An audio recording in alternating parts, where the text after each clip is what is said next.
কি জানেন বাকের ভাই, এই পৃথিবীতে কিছু মানুষ কেবলই কষ্ট পাওয়ার জন্যই জন্মায়। এই যে আমার কথাই ধরুন,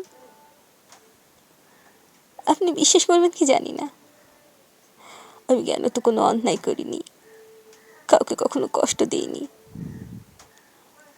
অথচ অথচ দেখুন, আমি কেবলই শুধু কষ্টই পাচ্ছি।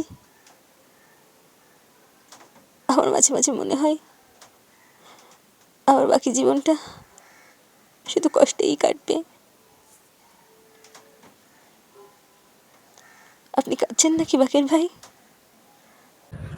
না, চোখে যেন কি পড়ছে। আপনি একজন চমৎকার মানুষ। আমার এখন কেন জানি মাঝে মাঝে মনে হয় আমার বোধহয় আপনাকেই ভালোবাসা উচিত ছিল। আমরা সবসময় ভুল মানুষকে ভালোবাসি।